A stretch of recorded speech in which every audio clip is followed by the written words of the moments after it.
Assalamu alaikum wa rahmatullahi wa barakatuh. Amikwano jaffe tugendedde mu futari. Mbajjukiza ne mbagamba nti inshallah tujja kudda mukirize mbalamusa nti assalamu alaikum wa rahmatullahi wa barakatuh. Amikwano jaffe ate tubaniriza nate ku Salam Television olutimbe lwa Mirembe.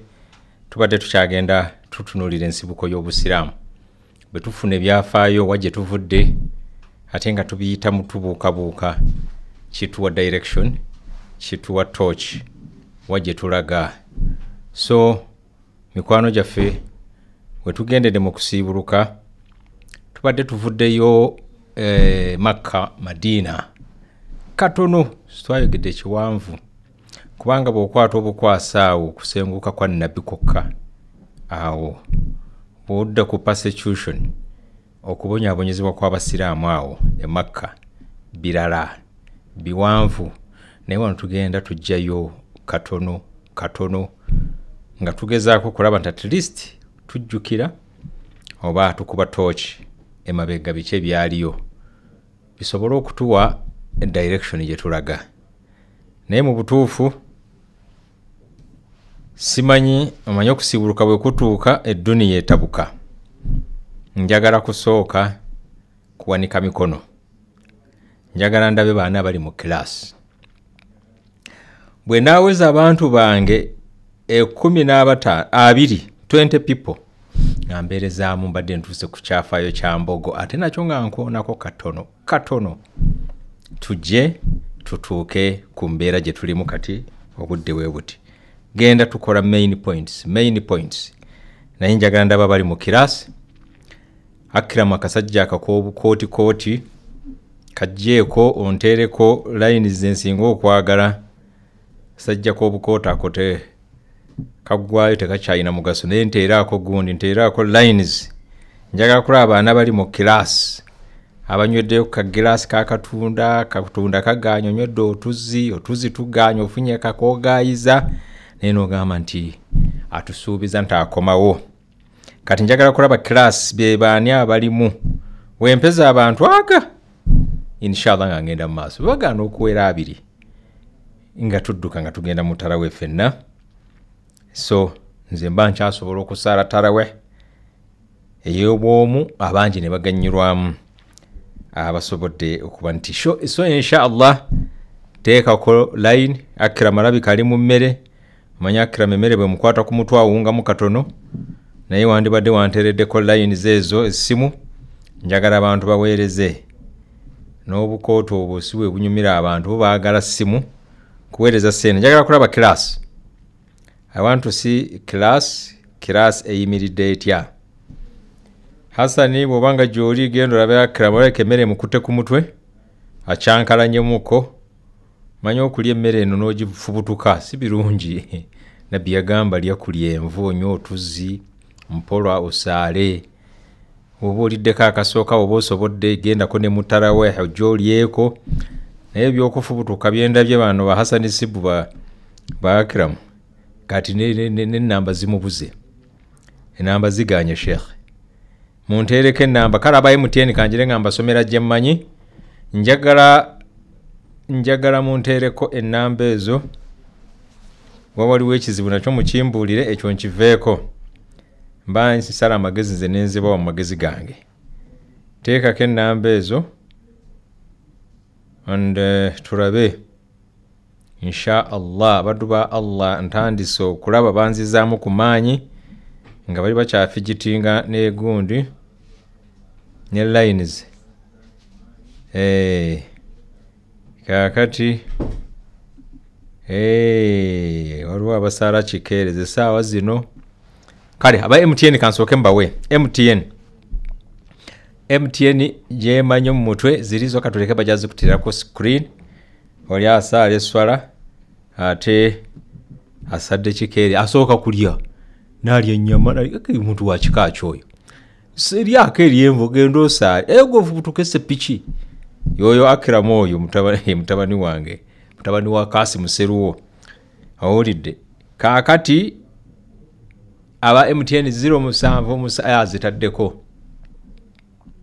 nabagamba babeere nga betraininga tetubeera one man show ne bagaana naye babadde bajjudde awo balaba mu control room beetoolola mulimu kakensa waabwe supervisor naye tabimanyi tamanyi simu gye zibeera muswadde naye zigenzeeko njagala abantu 2 mikwano gyange I want 20 people insha Allah tunyumyemu emboozi ya mbogwawo katono busiraamu awo busikiridde buvudde Sudan buvudde mu East Africa eri e Maka Madina tubale tuvuddeyo aba Airtel nyiga star 1085 star mwenda hash oweereza ogenda ku step ey'okubiri straight away kyeba kusaba bakusaba namba ezemyufu merchant ID ziteekemu straight away ogende bawujja kusaba ensimbi ziteekemu bajja kusaba reference kasaba jikusaba teekamu erinnya lyo wallahi awo ojja kuba osembedde okubanga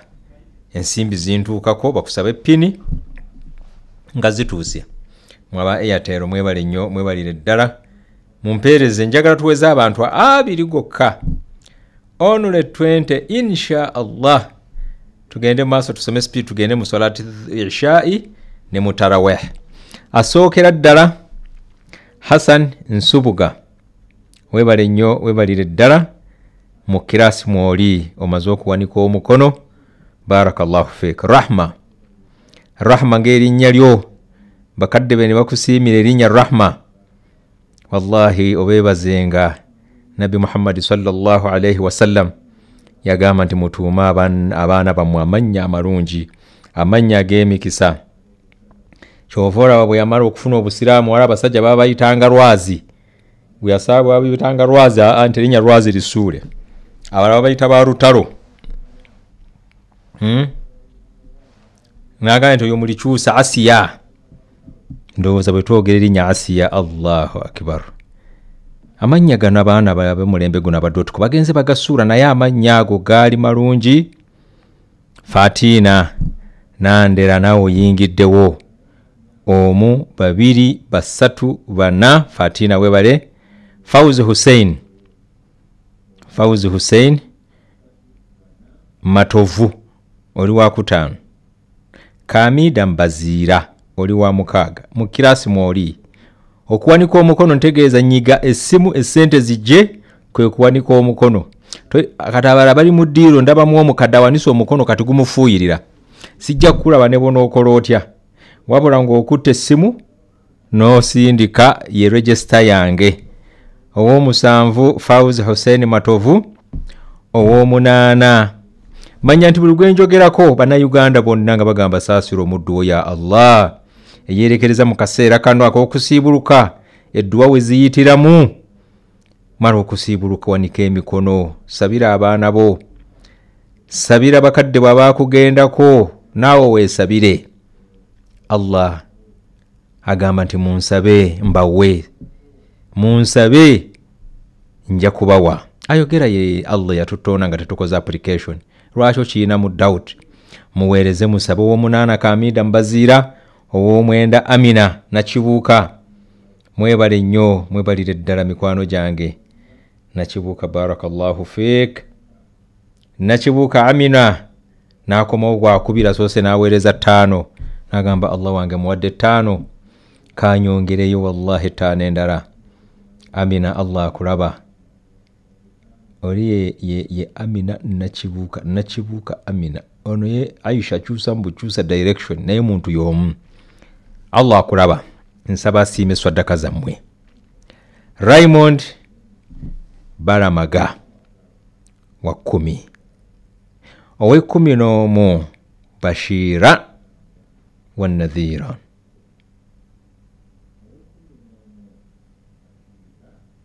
Allahu akbar ne bw'olaba Museveni nga yeetoolooza abakyala bamwetoolodde abakyala baavuddeyo abakyala baafuuse abeesigwa abakyala baafuuse bakozi ba mirimu abakyala bw'otuuka mu banka oyinza okulowooza nti abaami tebakyali mu nsi awo n'ebifo ebirimu essente ng'essente ze zikolebwamu awo abakyala baateeka inzova lwaki mazima gaabwe bugumiikiriza bukozi Bashira Nalunkuuma webale nnyo webalire ddala 10,000 10 lyensoose okulabako nkakasa wano wetugenda be10 nasabye abantu abanampaaye 10,000 abantu 5 nze akawungezi nga nkamaze nfune abantu abampe 5,000 abantu 10 gye muli mugenda kuzimpa insha Allah sinze wabulamuzi wa Allah wamwe Bashira webale nnyo 11 Nakawuka Farida 12 Ibrahim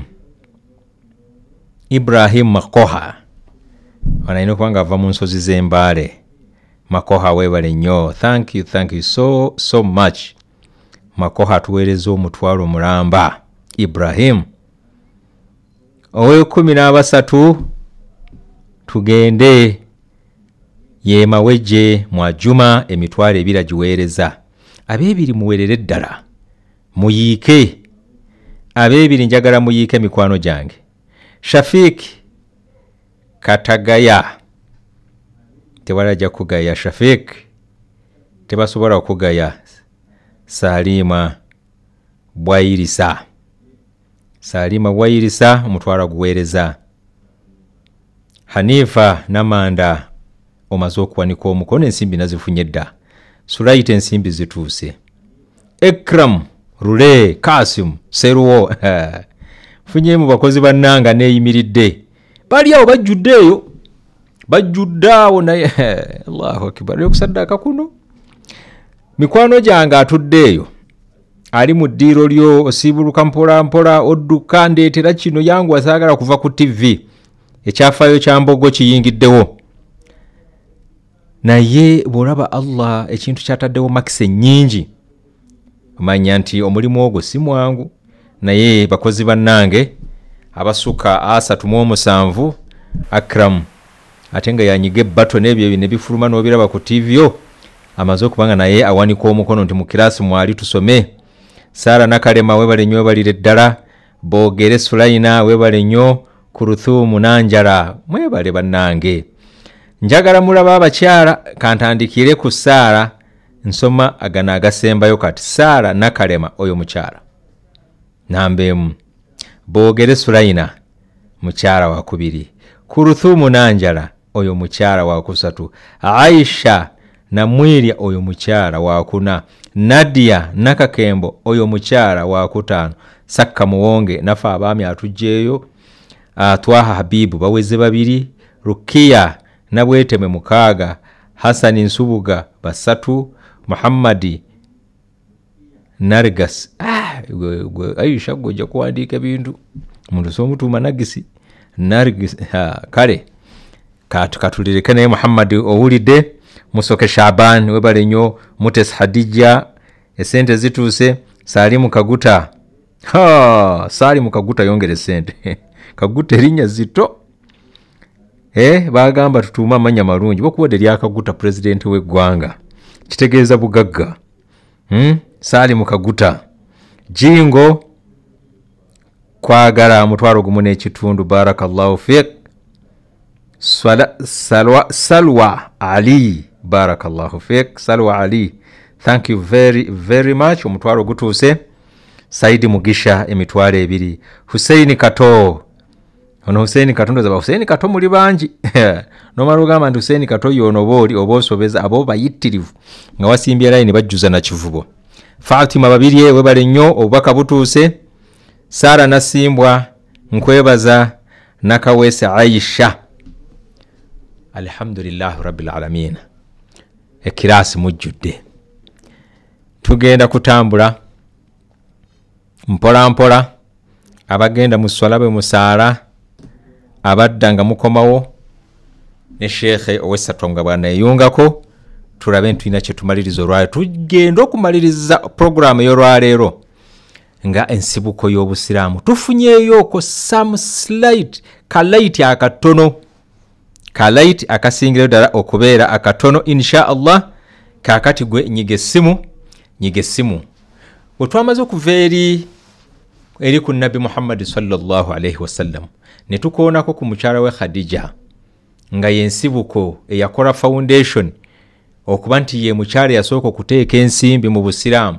Ba Abubakari ne bamusanga ne bayingirawo, abalala ne bayiwawo omubiri ne beerekereza buli kimu, ne tutambula Akram Sooko nyongera eddakiika nga mu 2 kitundu essimu ezo nga tezivaako. Sooko zindekera abantu bampeereza essimu, omayinze ne okulabika okwange si kwe kulabika okulungi. Awulidde tebalina kye bandabako n'inamba ezo njagala balabe. Kaakati ne tuvaayo ne tulaba nti Nabbi baamuteeka mu kkomo gundi gye bandiyise house arrest, naye baabateeka mu kikko ne babaggalira omwo nga teri asobola kusuubula nabo neither bo kusuubula. Teri abayingiramu, tebalina kyakulya emyaka 3+. Baatuuka okulya engoye, ebyo ne tubiraba. Nabbi n'agenda ku Kaaba ne bakuba ne bamuyiira. Subhanallah, ebyenda ebyengamiya ebivunze ali ku sujudu wansi ne babimuyiira, n'akubwa amayinja. Bagamba walwali lumu ali awo nga kasozi abali e Makka, ku kasozi awo Safa. Awo ku Safa waawo yakuba amayinja n'agweyo mu kikweyo nga olumusi n'asiiba eyo, naye okuvaayo yenna embeera ng'etabuse. In fact okwe kuva okusiramuka kwa Hamza aveeyo gye yali agenza okuyiga, baayiganga nnyo Abawarabu. Akomyewo mu Makka, avuddeeyo abaawuumuzaawo bamugamba nti ensonga yatuuse ku mutabanyi wo ogimanyi, ti Muhammad bamukubye. Ani amukubye? Abu Jahali bamukubye. Adduka awo wava okusiramuka kwa Hamza, n'atunuulira omwana wa muganda we Abdallah baafadda, maama we taliiwo, mulekwa ali awo embeera nga bwe yali mwena nga omanya kyafaayo kya Nabi Muhammad sallallahu alaihi wasallam. N'abonaabona nnyo okutuusa bagenda okulanga tebalina we beekyusizza. Emikwano gibaweddeko, bakyayiddwa babakozeeko kampeyini ey'amaanyi. Oba omanyi nti gwe olina kampeyini gy'okoleddwako ku lw'obusiraamu oba ki, sisuubira nti osobola kutuuka ku leve eyo okutuusa Allah lwe yamukkiriza n'agamba abasiraamu bo basenguke. Naye nga basajja baasooka okuveeyo Madiina ne bajja abaasooka ne batuula ne Nabbi ne bamugamba ffe tukuwulidde naye ffe tuli bagonvu gy'oli. N'agamba nti mbawulidde muddeyo. Abookubiri ne bajja ne bagenda Minna, bajja batwala Minna bagenda mu Hijja. Ekibinja ekyokubiri kiveeyo, Nabbi abasindisemu omusomesa bagenze naye. Abo gigendo girengo basomesa ku alif ba utau, basoma ku al-Fatiha. Awo abasiraamu batandika okusenguka omukoomu. Nabi Muhammad sallallahu alaihi wasallam ng'ekiseera kituuka basalawo ab'e Makka. Ebiseera ebyo kutta omuntu omutango gwabeeranga munene. Ne bagamba nti ekifo ky'okutanga ekika kimu, buli kika kiveemu abantu, kiveemu abavubuka, tulabe nti beegatta batte Nabi Muhammad sallallahu alaihi wasallam. Jibulira mutuukako budde bwa misana osanga 6-7 amugamba nti senguka ogende Madiina. Nabbi atandika enteekateeka ze atuuke wa Abubakari. Yayitawo obutereevu n'agamba ne bagenda mu kisenge, baba batudde ku kitanda bayingidde. Asma naani awo bayingidde abawala ba Abubakari. Nabbi n'agamba nti atali Abubakari yandibadde afuluma wabweru. Abubakari n'amugamba ya Rasulallah, bano abaana nzaala bazaale era mbamanyi, laba enkuza y'abaana, laba ekyama Nabbi Muhammad kyagenda okubotolera Abubakari, ate nga Abubakari amanyi nti Nabbi byayogera bya Allah, naye yeeyimirira abaana b'obuwala n'agamba bano abaana nze mbazaala, tobatya baleke batuule. Batandika pulaani ey'okugenda Madiina. Asma, Aisha batuddaawo, era ojja kulaba tetujja kugenda mu details. Era ba Asma be batwalanga ku mmere nga bali mu mpuku. Nabbi ayingira mu nnyumba, mission y'aba netuukirira, bajja basarawundinga ennyumba, bagyetooloola. Ali ne Ali, Nabbi agamba Ali genda mu kitanda kyange weebake, wabula abantu bali awo bali wabweru.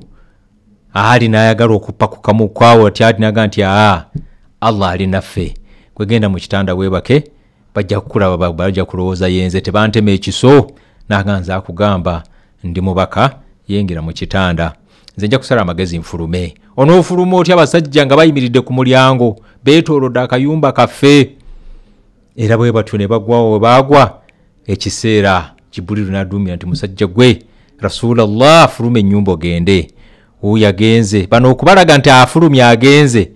Naye nga tanafuluma ababeetoolodde ennyumba baagala kumutta aba Abu Jahali baani bonna baali bakyamuteresa ebitereso byawe nga ye mwesigwa amin ye mwesigwa wa waggulu Nabbi Muhammad sallallahu alaihi abasajja bamulwanyisa abamukuba yatereka ebyama byabwe n'agamba kino kya Abu Sufiyani okimuwenga kino kya gundi kimuwe zino sente za gundi bonna nga bamuteresa yali banka yaabwe ng'abirekera Ali Nabbi ng'atambula akwata Abubakari kaakati awo ebyali awo tetujja byogera ebyemisota ebyaki batambudde ani abagoberera abaana atera okubatuukako eŋŋamiya ngekka mu musenyu n'agamba nsabira eŋŋamiya yange Allah agisumulule sijja kugoberera olwo bataddewo anaaleeta omutwe gwa Nabbi eŋŋamiya 100 anaaleeta ogwa Abubakari 100 naye ng'omusajja yabasomera map Rugolo byamanya amanya mukadde waffe Sheikh Rugolo munga mutukuumira webyafaayo yabasomera map okubafulumya mu Makka asome mapping ingeri gye bagenda ogenda kubanga tebagenda kuyita mu mambuka balina okuyita eno wansi wange kubo limanyikiddwa babuzeebuze direction omusajja nga si musiraamu nga jjukira babateereddewo yali tanaba kusiraamuka bataddewo eŋŋamiya 2 n'abasomosa n'abafulumya Makka n'abalaga ekkuba ettuufu direction kwe kutandika okutambula nga bagenda Madina mwalimu ebyafaayo biyitirivu nga waliwo n'oyo yabagobanga banaatera okutuuka Nabbi waali ye Nabbi tatunula mabega Abubakari byamusobedde awo tuyiseewo ayingidde mu Madina ebyali e Madina abannaffe batuuseeyo kati bajja kutuleetera eyo nabadde navuddeyo mbadde mpaka Bakagurand kuba naffe abayingiddewo ne tubuukayo speed ne tujja ne tuyingira wano ewaffe ne ngamba nti byafaayo ensibuko y'obusiraamu bwa wano teyawukana nnyo n'ebyo byali emabega eyo mbadde ntuuse ku Bwana Mbogo asigaddewo kabaka amaze okukisa omukono mu 1884 Muteesa 1 avudde mu bulamu bw'ensi abaana bateeka inzova wowulira bamwanga bakiweewa bakimera bonna tetugenda basengeka ono avuddeko nazze naye issues where ebiseera ebyo amadini gayingiddewo wagendawo omusiraamu kabaka abaprotestant nga bagamba tetwetaaga musiraamu wagenda omukatuliki omusiraamu ng'agamba tetwetaaga wagenda omuprotestant omukatuliki ng'ajja ng'alwanyisa ono kati ne babeera mu ntalo zaali z'amaanyi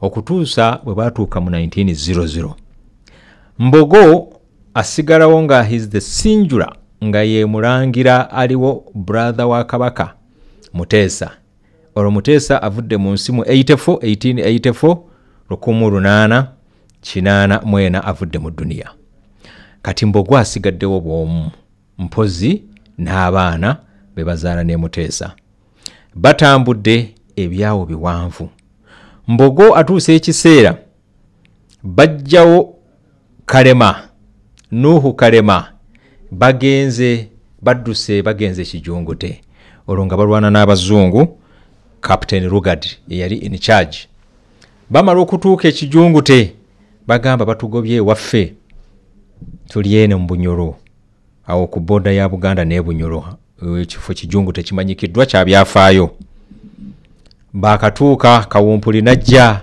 Kalema n'aba ng'akisa omukono avudde mu nsi agenze kaakati Mbogo taata we n'aba ng'ali in charge already of course yamugaidinga nga wano wali Mbogo n'abeereyo Ekijungute baabona nnyo tebalina kyakulya Abawarabu jjukira entale zaaliwaawo abeena mugongo tebanaba kufa abajulizi beena mugongo awo enateete battirawo Abawarabu 400 Abawarabu 4 babattirawo mu nateete kati Abawarabu batandise okudduka baddayo ku East African Coast baddayo Mombasa baddayo Zanzibar Kirwa ebizinga eyo gye baava wano nga watabuse kati bano abasajja bagenze Ekijungute batuuka eyo tewali Muwarabu wadde n'omu nga basaala bye babimanyi naye ng'obusiraamu y'ensibuko be basajja abo naye kati nga watunulidde mu buli nnyumba mutuyinamu hafiz buli nnyumba tuyinamu omwana ayina Qur'ani mu kifuba buli nnyumba buli kika buli family at least tubalina Sheikh Muhammad Bukenya neba ne batukoledde omulimu munene.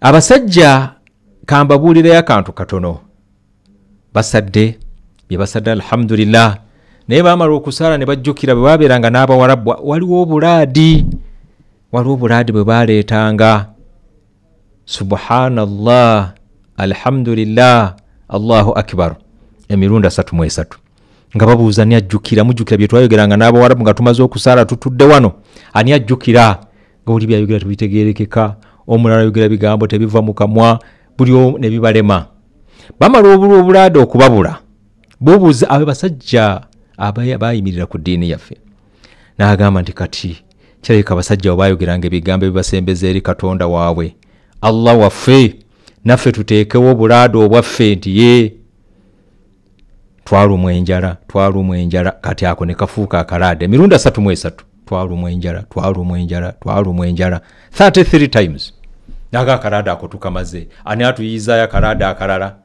twakuba enkuba subhanallah 33 twabonaabona baas ako ke kalaade k'ekijungute nga bakateeka wali la hawla wala quwwata illa billah mu nyumba naye akasiraamu kajjo oyinza okulemu ekigambo subhanallah naye levo y'abasajja abo yakin obukkiriza bwabo bumalirivu are the same ne balekawo ebyabwe ne badduka nakugambye omusajja oyo yalekawo oyo nakasero oyo mbogo bagenze buli omu aleseewo by'obugagga jjukira obusiraamu bwabeerawo for a long time for 30 years nga ba white fathers ba Christianity nga tena bakujja 30 years emyaka 3 okuva mu 1844 bano bajja mu 79-77 kati mu myaka 3 abasiraamu baali bangi baali abasuubuze sente nga balina mpitirivu obusuubuzi civilization yaffe ya wano mu Uganda etandika n'abasiraamu why ogenda okulaba civilization babategeeza kitabo ne kalamu kugenda mu kirasi n'osoma kakati gwe genda mu Bantu tribe kusingira ddala abantu abasinga tribes ezisinga mu Uganda obubuuze kitabo kiki buli ojja kusanga book buli omu akiyita kitabo Banyarwanda kitabo Banyankole Bakiga kitabo ludda wagende busiyeyo kitabo kigambo kya Luwarabu kitabu isn't that one civilization ne baganda abasiraamu simwe mwaleta civilization one kalamu abamanyiko ku Luwarabu olutonotono kalamu ye kalamu sukali buli bintu byonna ebikozesebwa mu maka bigambo bya Luwarabu sukari sabuni gomasi bice ebyo byonna bigambo byaki bya Luwarabu ekyo ne kikulaga nti they were equipped nga be balina amaduuka nga be basuubuzi be bagagga ne babirekawo ne bagenda ekijungute mu bufunzo bw'ekitalo Kapiteni Lugadi akimanya nti omusajja ono mbogo waliwo abasajja bafubutuka eyo Sudan abanubbi ate bali trained ne ba Ottoman Empire they are trained like us from Europe bava mu Ottoman Empire naga abasajja abasudani aba ba Egypt bakadivi Ismail bakiranga bajja ku River Nile bana kwata mbogo tetugenda kumuona ajja kudda ng'agenda kola agreement n'embogo ng'amukomyawo mbogo akomyawo court of arm head of state balayirawo ekololo balina ebintu bya mirundi 3 bibamukwasa kakati wano kabaka okutebenkera waliwo engoma bagiyita wango mbogo yali agirina kalema yali agenze nayo kalema lwatuuka wano mu Buganda bagamba nti teyawuumula n'akwata abasiraamu bonna n'akwata wango n'agenda ow'omwana eyali kabaka ebiseera ebyo mwanga agamba nti Bwakabaka buno bukomyewo n'abasiraamu bonna bakukwasiza bali wansiwo Kapiteni Lugadi ng'akwata mbogo ng'amuggalirawo olubiriro lwali awo olabira ddala awali omuzigiti National Mosque Masjid Gaddafi wewaali ko nyumba za wali olubiri lwa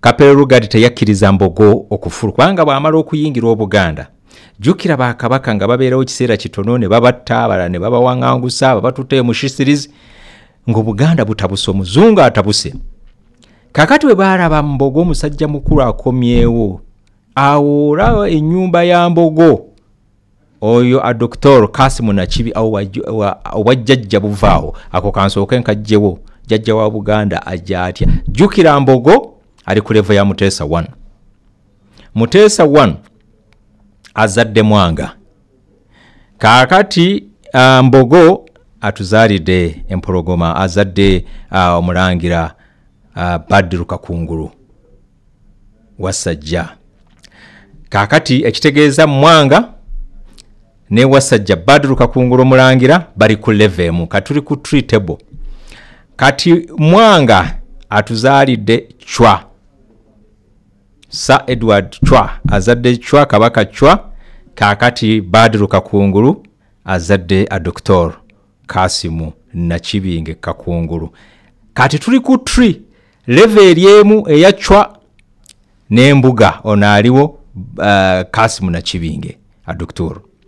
eyo bali ku tree bali ku level emu Chwa azadde Muteesa 2 kaakati Muteesa 2 aba afuuse mwana wa Nakibinge Muteesa 2 atuzaalidde empologoma ya Buganda eno eriwo obwajjajja wabutegedde dda ne bwe sigenda maaso eyo Buganda eno mu Busiraamu byekola bwekozi be bannannyini Allah yabuyisa mu nnyumba so Mbogo avuddeyo Kapere Lugadala ebintu tebiteredde ensibuko yaffe njagala mugirabe nga bwonyiga essimu njagala tulabe gye tuvudde katono kaakati Mbogo aliawo bamuggalidde tafuluma takkirizibwa kwogera n'abasiraamu be takkirizibwa kwogera n'abakulu b'ebika mu Buganda aliawo ali house arrest naye ng'azukuka ekiro swala ye y'ekyo naga nti ya Allah nanyini nseeno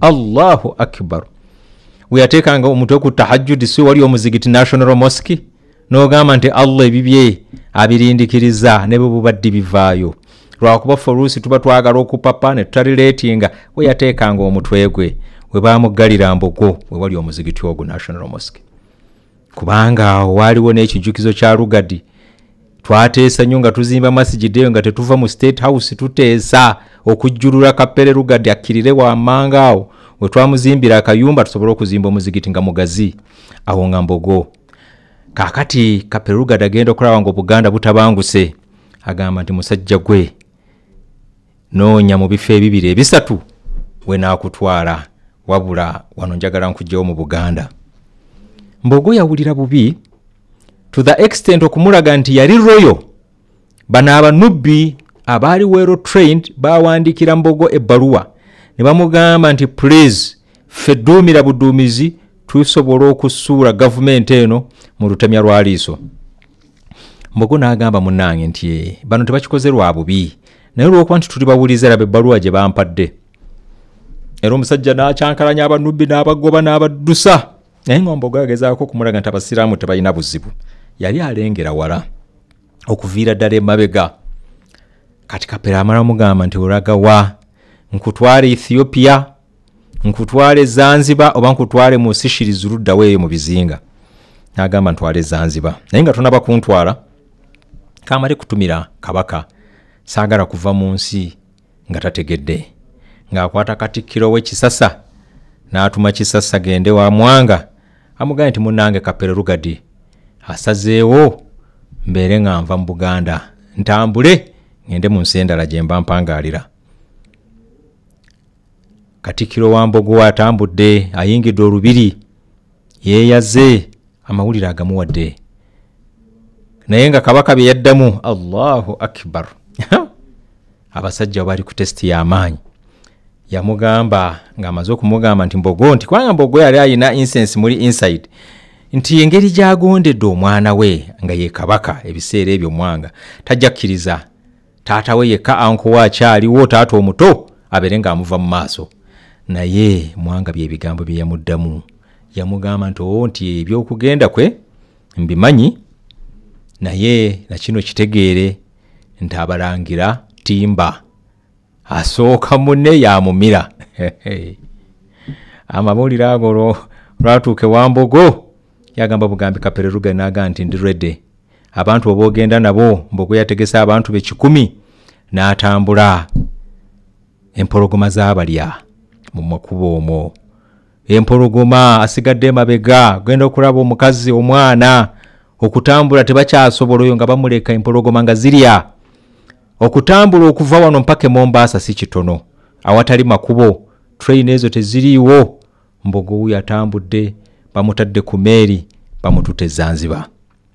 Zanzibar yamala emyaka 2 n'ekitundu nziruka misinde tukomewo. Zanzibar amala emyaka 2 n'ekitundu afuna ekirooto. Mbogo aroota ekirooto ng'akomawo ene Kampala, akomawo mu Buganda. N'agamba basajja be mugende munoonyeze Katikkiro wange. Awulidde munoonye Katikkiro wange ajje tulabe mutegeeze kino kirooto kye naloose tunyumyemu. Bw'ayita Katikkiro we n'amuyitiramu. Katikkiro agamba nti Mbogo nti ye mukama wange nti ye nakubbire mabega ekirooto nga bwe wakiroose nange bwe ntyo bwe nakiroose. Bagenda okumaliriza enkeera ng'ebbaluwa ya Kapere Lugadde eze ega nti Mbogo you are allowed to come back to Buganda. Geega madda ga Mbogo g'owulira agatera okuyuugumya olusozi Kibuli. It's the revival of Islam. Mbogo amaze okuteesa ne Kapere Lugadde akomewo mu Buganda kuva mu kijungute. Abasajja baabamu baamwawukanako. Beba basajja bagenda obowulira bamutaasa Adam Mutaasa bajjajja bamutaasa Kafeero. Abakkirira bwe bati ne bayite Tooro. Abamu ne bagenda awo gundi mu Ankole. Bagenze bawe Kajara mba Imam Kasozi. Abara bagenze mu Dr. Sengende eno gira kyeyo na Kivaale eyo. Abara wano kwegamba ne batandika okuba nti Mbogo ffe tetuddayo abasajja be batukoze baabitukola. Mbogo amala kuva wano n'abatono be yali akomyewo nabo baabo badduse babunye eggwanga. Mbogo bw'akomawo it's the revival. Obusiraamu kwe kutebenkera. Teyatereeza busiraamu bwokka wabula n'Obuganda ne Uganda yonna. Kyova olaba endagaano y'Olukumi siginicha za Mbogo mweziri mpitirivu. Ebirowoozo bye mwebiri byawandiikibwa era bye tukyatambulirako n'okutuusa olwaleero. Obusiraamu ne butambula. Mbogo n'atebenkera. Kusoma tekuliiwo. Gundi yali tayagala kutuuza olukiiko awo mu Bulange. Kabaka Chwanga Mbogo taliiwo. Lubalumu atudde mu ntebe atunula ati talaba Mbogo. Abuuza Mbogo ali luddawa.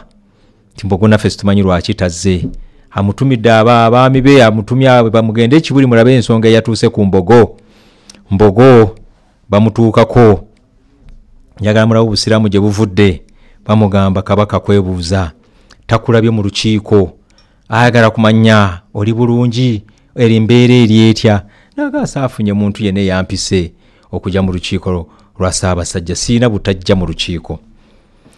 Akameeza kali awo bali we yatuulanga wabaira akameeza kanywerako chai nga bagambe embaase erabika ng'ey'embuga.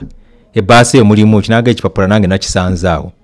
Ng'abantu ba Mbogo naye kennyini n'abamwetoolodde nga temuli asobola kusoma ABCD. Tewali noogu. Naga ebbaluwa nga bagisoma abasajja ba Kabaka. Ebbaluwa yino ekuyita ennaku z'omwezi ezaayise olunaku olwajjo ojje mu lukiiko bulabula. Ng'amawulire lwatuuka ewa Chwanga agamba nti amugambe anfunire omusiraamu omu ajje wano musomese. Awo ba Dawuda Kamyabo taata waabwe ye musiraamu yasooka okusoma mu Uganda. Yeremiya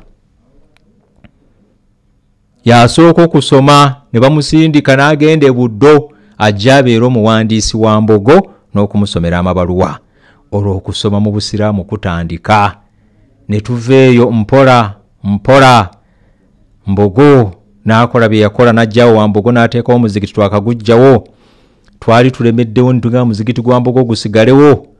Lukwago kansala oyo omuloodi waffe n'atusinga amaanyi n'aga compound tejja kubeera siraamu bwetyo naye ne tugaawo batugisitule tugiteeke mu giraaso muzikiti gwa Mbogo gwe yazimba mu 1903.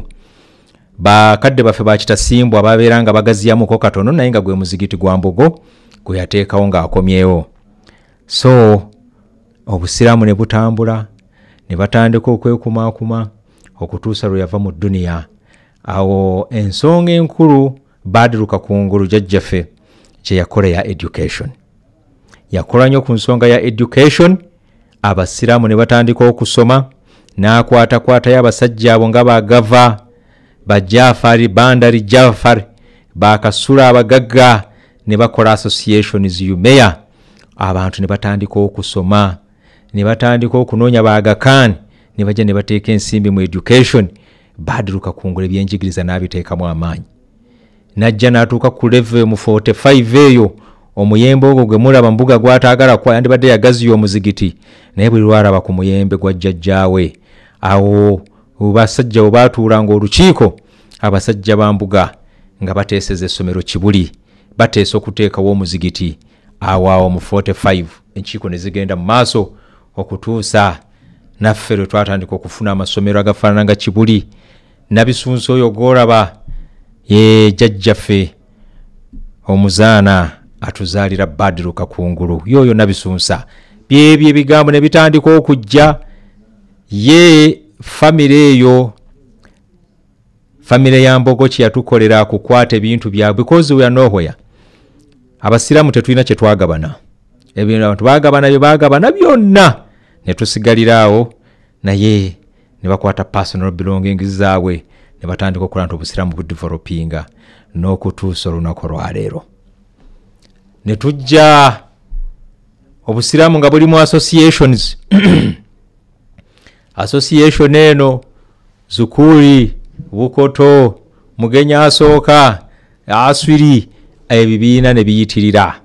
N'ebibiina ebyo byajja lwa bulungi. Buli kibiina kyali complete nga balina properties ezaaweebwangayo bakadde baabwe. Buganda ne gavumenti yagezaako okuba nti ewa abasiraamu amataka. Olwo batandise okuba nga banywera Abu Mayanja. Abasiraamu abasooka kufuna diguri basiraamu bali babiri, Abu Mayanja ne Keke Kirunda Kive Jinja. Abo bajja abasinga tubamanyi. Be basiraamu basooka okugraduatingira mu Makerere University. Abasiraamu betumanyi mu byafaayo abasooka okufuna degrees. Jojjo wano naye nga degree Makerere mu 1921 nga yayingirawo nga college ng'etandise okuba nga abazungu mwe bali basomesa empapula ba awarding Bannayuganda bwe bafuluma ebweru. Obusiraamu bugenda mu maaso, tuyingidde mu myaka egy'enkaaga ng'obusiraamu buli wansi ow'enju ey'Ekibuli, buli wansi wa mbuga. Badru Kakungulu atandise okudispatchinga abasomesa olova embalala sindika y'abasomesa injectings abawalimu okutuusa awo ndowooza mu myaka egy'enkaaga. Why abantu bandabe ko enzo kulowooza nti ebintu simu kati soko gijjeko tujja kudda tugizeewo. Bandabe ko bategere nti n'empewo yampiseemu dda. Sibu yannimbye ntantereddeko esi Sibu musajja mukyamu. Badru omulimu gwe yakola agenda okulaba abana abasajja ba Imaamu Kasozi omulimu bagukoze. N'agamba nti munfunireyo abasiraamu babiri, omu nga Mukiga omulala nga Munyankole, mubampe bajje eno tubasomese eddiini, naye nga mubanoonye nga bagezi nnyo era nga bayina bwe tusobola okukwatakwatamu, bayina kye basomyeko. Munfunireyo Mukiga omufu kigezi ne Ankole munfunireyo omuntu omu. Laba ensi gyevudde oye Badru Kakungulu. Eno mu Busoga batambudde bulungi, eno mu North olw'okwanta Abasudaani bajja nnyo waggulawo baseeka nga bangi, naye nga problem eri wano mu Western era ekyaliyo. Waliwo ekifo kyogendamu omusajja mukulu n'akukwatakwatako bw'ati agana yegwe musajja omugezi n'obeera omusiraamu up to now waliwo akikubuuza. Kaakati kwe kumulufunira Sheikh Kaduyu ne Sheikh Muhammad Mutuhe ne bajje wa Sheikh Rubowa omuwalimu omukulu Ekibuli ne bafukamira mukadde waffe Badru Kakungulu n'abasomesa eddiini ne babasiba ebitambaala. Omukiga n'addayo Sheikh Muhammad Mutuhe, abamanyi wano Mutuhe Mustafa oyo y'omu ku baana ba Muhammad Mutuhe akulira Salam TV. Then ne Sheikh Abdunuru Kaduyu oyo amanyikiddwa bulungi nga baba dispatchinga baddayo awo nga Banyankole batandika kwembulesinga, Abakiga batandika okwebala aba Mukiga munnaabwe asoma Korani annyonnyola ensonga nga bwe ziri. Awo obusiraamu butandika okutambula. Amini ayingirawo mu 71-72 n'agamba nti alhamdulillah gye tuvudde wala naye nze ndaba buno obubiina twandibadde tubukomya tukole ekitongole kye bayita Uganda Muslim Supreme Council n'abakwata n'aba nga yabasindika ekabaale ng'alondola musajja mugezi Sheikh Muhammad Mutuhe oye Badru Kakungulu. Abasajja baakolanga ebintu n'enniya nnungi kubanga bw'ogenda okulaba entuuza nga lwaki baatuula kabaale ensonga eyo Sheikh Muhammad Mutuhe ayinawo ekigambo omugenzi Nsereko yakiwandiikako naye tetukyagenda mu details. Batudde bafoominze Uganda Muslim Supreme Council bataddewo chief kaza yasooka Sheikh Abdurrazak Matovu. Sheikh Abdurrazak Matovu y'omu mu bamanyi baffe abasooka mu ggwanga muno. Mukadde waffe Badru Kakungulu jajjaffe afunye sikaala 2 eze Pakistan n'agamba nti munoonyezeeyo ABCD abantu abafaanana bwe bati. By that time Abdurrazak yali ayinamuuko harufu ezinyweddemukaawo yali ali ku kyalaani awe Katwe yali atungira ekyalaani kye n'abakyala be nga 2 n'omulala Speedika mukadde waffe omukulembeze wa Speedika yatufaako beba 2 era ogenda okulaba basikola bafa basooka wano. Mukadde waffe Badru Kakungulu n'abasindika ebweru ne bagenda ne basome Pakistan ne bakomawo nga bookya. Kyovoola Abdurrazak n'abeera chief kazi wa Uganda bwatuuka mu 74 nga bw'omanyi obukulembeze bugira ne bugiramu ne bateekako Sirimani Matovu. Sirimani Matovu yatuzaalira muganda waffe Kamoga Muhammad eyakatufaako ennaku ezo era famire eyo ne wanga mukolo mutontono gwa Mudiiro era mutera okulaba mbuga nga gyali. Avuddewo oyo Matovu bitabuse tabusaawo mu 75-76 ne Tanzania entalo zifuuse entalo.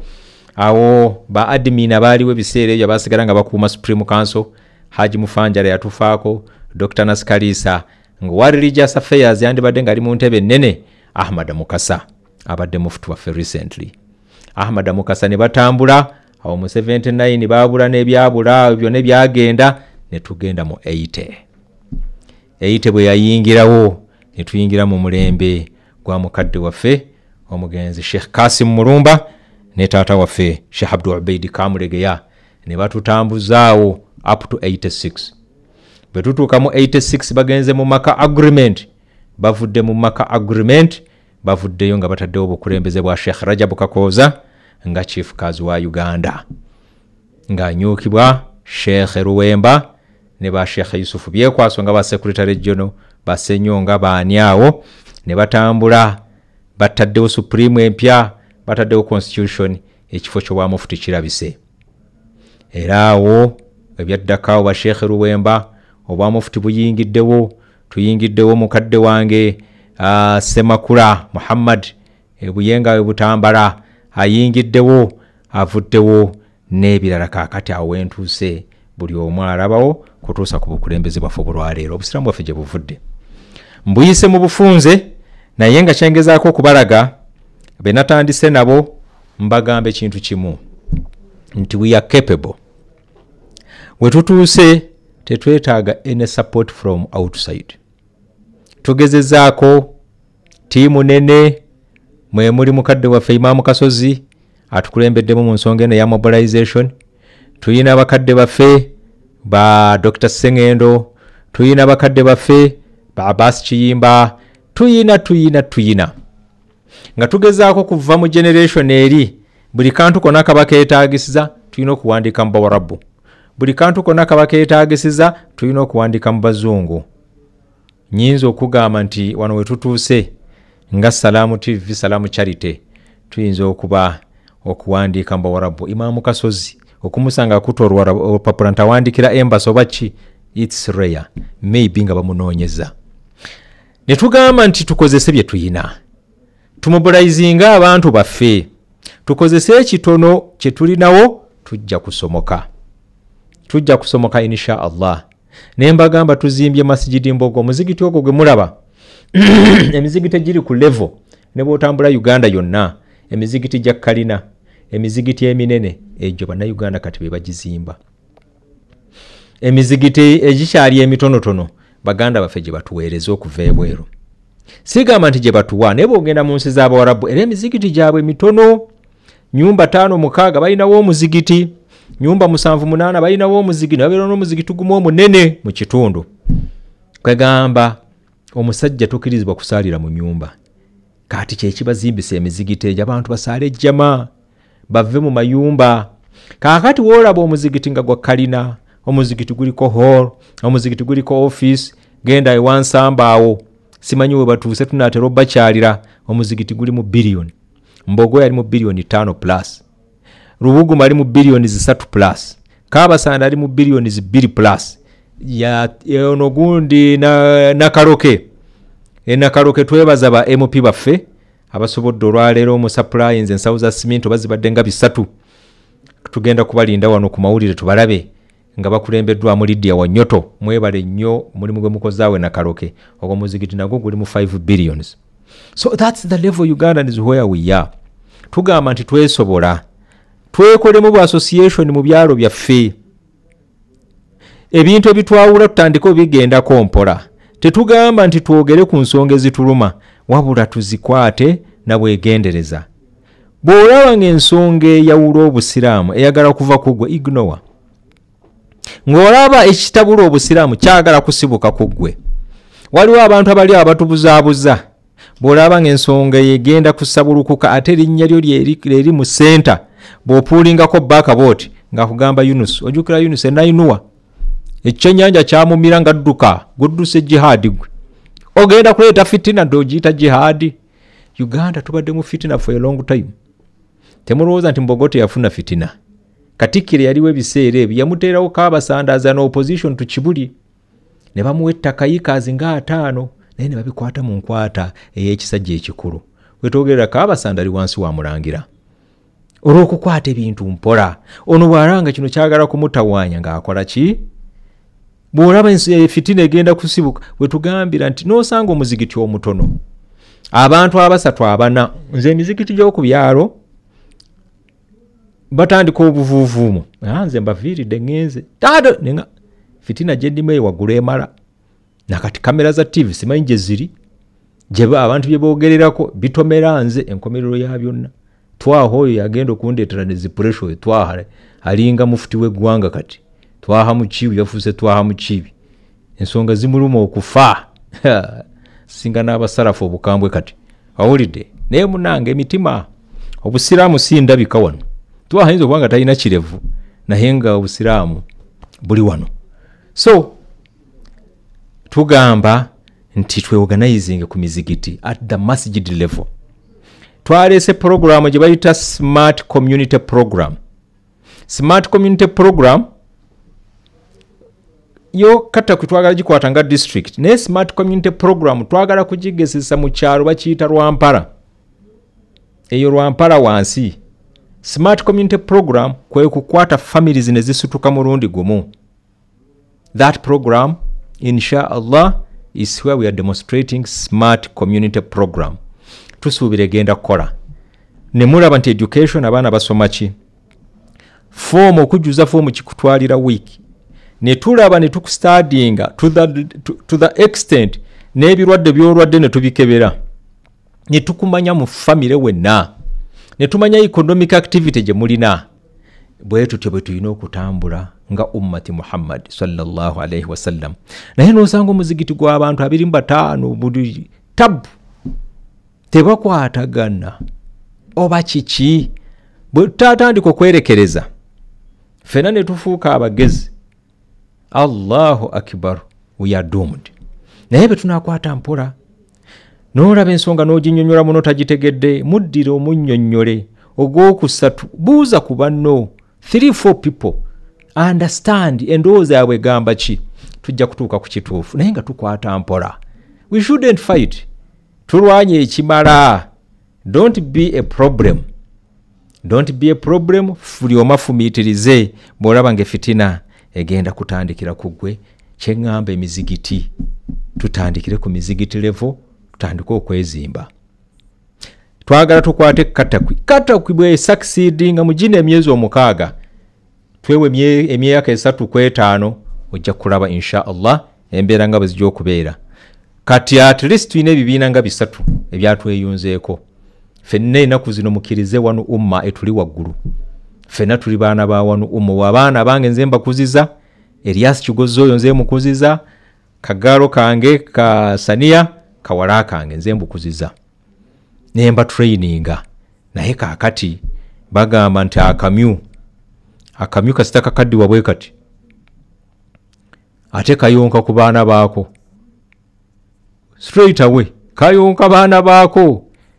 Kati Shania bwe yamaze okuyingira mu katakwi n'empulira relief. Neemanya nti mu myezi 3 myezi 5 insha Allah bana watu wali kikyuse ogenda kulaba ng'emizigiti gitandise okuvaayo, amazzi tugenda kufuna. Nairo Agents Issa Kiralira yamaze okuba nga asituka. Waliwo ekibiina ekirala kyayingiddeyo, bankubidde chairman wa district yankubidde nti waliwo bana bayingiddewo, naye tujja kuweereza details. So bwe tukwata tuteekayo kitono naye bwe tuba tukutte tekigamba nti ebyeno tebijja kutambula, ntuyina ebyeno bitambula, tutambuza naye ng'amaanyi tugatadde wali. Other small work tuyina we tutadde. Ejo emizigito egyo tuba tujja gikwatako insha Allah. Wengambira tuli mu ddakiika 37 bwensuubira nti Sheikh baba ayingidde sibu tekikugaana kujja wano tandika okumuteekateekera ajja neeyungeko insha Allah tukole omulimu guno biidhini Rahman. Tulabe nti ekiro kya leero tulina we tutuuse. Abaddu ba Allah abasobodde okunyiga essimu nga tebana bagenda mu ttalawe kantunuleyoko. Alhamdulillahi rabbil alamin. Rawusa Nakamya webale nnyo, webalire ddala. Ukasha Semanda obubaka mbufunye. Farida Nakawuka obubaka buyingidde. Isa Jingo 13 nzifunye. Mahmudu Rajabu mutwalo ngufunye. Edrin Kiberu gumu n'ekitundu. Zawja Nampima 12. Aisha Nakaweso omutwalo. Hajjati Sara Narwanga Amirati Kemishego ali ku kitanda amagulu gamuluma. Amira nzijja. Omukyalo nakuŋŋaanya engoye zigende Karamoja. Omukyala akola bino na biri. Amira amagumba bagajjemu mu kugulu, obente yamusamba simanyi bamutaddemu ebyuma. Y'omuntu alabye ku salamu ng'ekomyeyo ku Star Times n'akaaba amaziga amayitirivu. Ku makya yatusindigidde ensimbi nakati zizi naziweereza. Amiro ojja kutereera insha Allah. Bantu banja balina ebyuma. Ojja kuvaayo weereze kubanga mu kajara buli omu akusabira emirimu gijja kutambula. Amira Allah akunyweze akutaase. Ate tusaba abantu b'e Kajara Amira oyo abadde ayimirira nnyo mu nsonga zammwe, tusaba nammwe akaseera kano muveeyo mwente Amira oyo tumukwatirako mu buli mbeera yonna. Haruna bya Mukama 15. Musa Mbazira webale nnyo omutwalo ogumpadde. Hanifa Namwanje webale nnyo. Imam Sadiq Taremwa oyo naye yakulira digito naye nga yatuuse mu kudigita ng'aweereza bino byabatwaha nga bavuluga bantu. Bino yotasobola biweereza n'abipushi nga tabitegeera. Ebintu bya Mungu yeye pushingira ebyo, naye Taremwa etaana aziwadde agambye tajja kuyisa kwakira mu kyeyawadde. Taremwa sente zifunye tuzifunye. Byogero bakoogere byogero banoonya bingi, sente nzifunye. Edith webale nnyo. Aisha Nagawa Aisha Nagawa wadde mitwale 5. Nagawa ng'oli bubi. Ono ye muwandiisi waffe, ye muteresi w'ensimbi. Siringi za 5 si mitwale 5. Aisha Nagawa yatuwadde 5 siringi 5. Allahu akbar. Obwavu buli mu charity eno. Naye kuume sente z'obusiramu bo yavuwale. Kitone Rukyamuzi webale nnyo, webalire ddala. Kitone Rukyamuzi alhamdulillahi rabbil alamin. Namuyomba Madina Fadhila Kabalangira Nakawesa Aisha Kitose omutwalo ngufunye. Zena Musa 6000 tuzifunye. Sara Naguti thank you very much. Salha Naiga Yudaya Narumansi Nuriyati kushemererwa. Aida Nasali netuyane Shabani Wandera netuyane Zulaika Bright Hanifa Najita Enoka Bikumbi Kirabira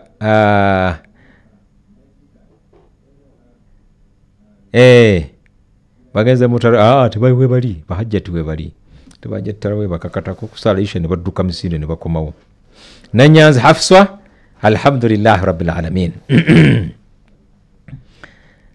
Aisha yasinze okutukwatira bendera nagawa ne siringi za 5 nsaba munga mugazize tukyalinze sibu yetaweereza ku simu aleeta binusu abireeta bijja mu mpale naye nange sira kutawanya mpale yange kujiyuza nteranyobera kawano mu studio programu eziddako bwe bazitwala naye mikwano gyaffe mumbuulire by online sheikhe anayingirawo ku ssaawa 3 tumulekere eddakiika ze insha Allah mikwano gyaffe kati tuweereza akasembayo tubeere nga tugenda mu swala zaffe Fatuma na Kiganda aweereza kati gwe nsoma insha Allah nteerako lines ezo nteerako lines bwe mara mpeka report ke Katakwi bwe tuve Katakwi tubeere nga tugenda mu swala zaffe naffe tusaaleko tusiibulukeko tulabe insha Allah Abdussalam Muyingo ku ssaawa 3 bayingirawo tulabe nti batutwala maaso insha Allah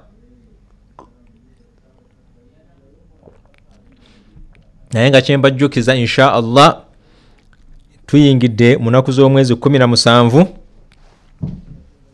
ekyafaayo ekiriwo mu Ramadhani 17 buli omu akimanyi olutalo olusookera ddala lubayita Badr olutalo lwe Badri Ghaziwati Badri Uhud si lwe lwasooka olutalo lwe Badri abasajja baluyingiramu nga basiibye 17th Ramadhan twatandise dde olunaku lwaffe olw'17 ku makya mulindirire tugenda kusabuukulula ekyafaayo ekyali awo mu Madina n'aba Quraysh ensonga nga bwe zaali mpaka ne tutuuka sasi ku sasi bajja bibategeeza insha Allah mulindirire program ey'okumakya bagenda kuba nga babasabuukulira simanya anajja naye nga gwe banaleeta yenna ajja kubawa byafaayo oba Sheikh Rugorobi oba Sheikh Hamza Bukhari obani insha Allah Ziwa Muhammad alhamdulillah mbuza eddakiika 2 okuva ku mpewo Amina Mubiru mu ddakiika 2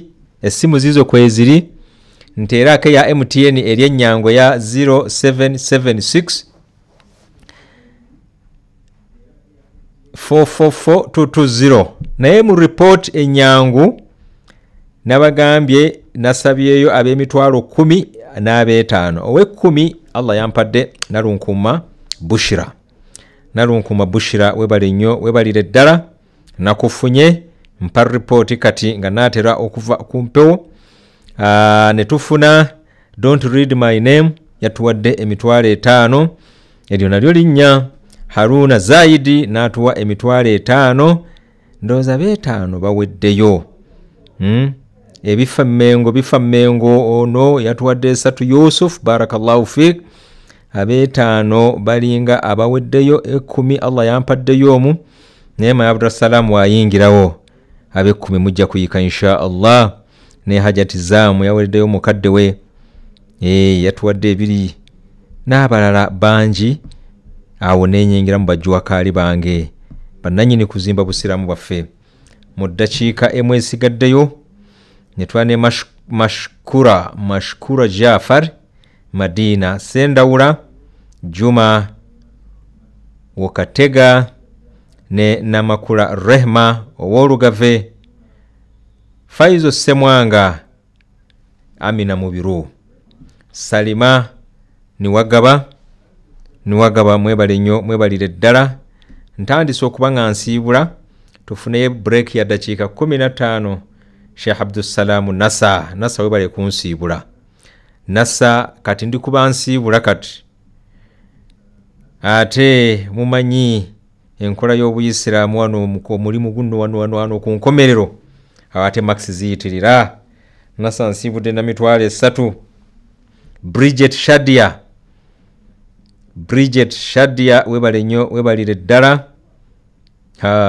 Hassan olwalera yitidde ku line simulabangako ng'aweereza direct online Hassani Allahu Akbar ndabye sente abandabye ebintu birala ndabinyira Hassani libuuka tisiraba mu list gye nnina ebintu bino byefuula badde neewuunyiza kangumiikirize nenda biziyita umezi nesimu zino zinenge giziraga ebintu naye noogira ki Hasani wallahi Hasani Sibu olwaleero nswazizza mbadde ninze wano ebinusu reason katakwi Hasani webale nnyo webalire ddala oyo akulira production holiday yakulira production kati mikwano gyange gye bali bansiibula mukozesa ba MTN ya wanse speed mu nsiibule ansiibula mukwano gwange nasa yansiibudde dda n'esatu nasa naawe nsaba Allah kunkuumire Shadia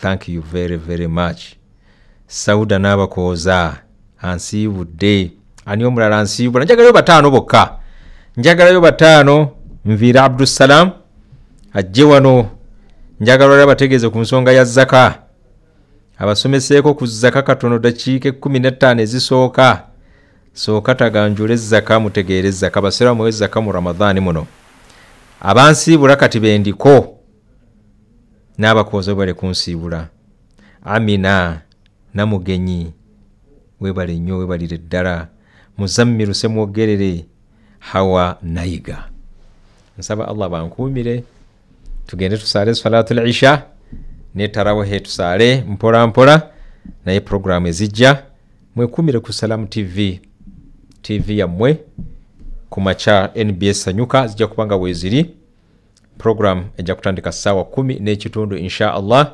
tugende mu maaso n'okuyiga eddiini yaffe ennaku zisigaddeyo bwe tuba tuyingidde mu nnaku 17 kati ekitegeeza tusigazza ennaku 12 tetukyaweza weeks 2 naku 12 wozigata 17 29 bitwa tujuziza asatu alhamdulillah rabbil alamin asatu wegana wanga gaganye tusigazzayo naku 12 banange tuongeremu amaanyi mu kusaddaaka mu kusaala mu kuyunga oluganda n'okweyisa obulungi mu community in public you lose nothing nga weyisa bulungi bagaya webale nnyo kakembo twaha mwenna mwebale mbagala nnyo mugende maaso okuweereza ensimbi temuziweereza nze kasajja kambadde obukooti ensimbi za Allah fogwafu gwa kuzikuuma amaana yammwe tulabe ntetuuka ku bannannyiniyo Damulira Abdul Shakur mwenna mbasiibudde mulindirira Abdussalam n'omulala gwanajja naye ndowooza Mustafa Muyingo bagenda nabo kubanga batuusako naye njagala olwaleero bakuwoneko ku kigambo kya zaka mwongere okutegeera zaka bwe tunanga tetuwadde zaka emirembe tetujja kufuna Abdul Karim Kalisa assalamu alaikum warahmatullahi wabarakatuh Bukirwa Aisha kathirinikum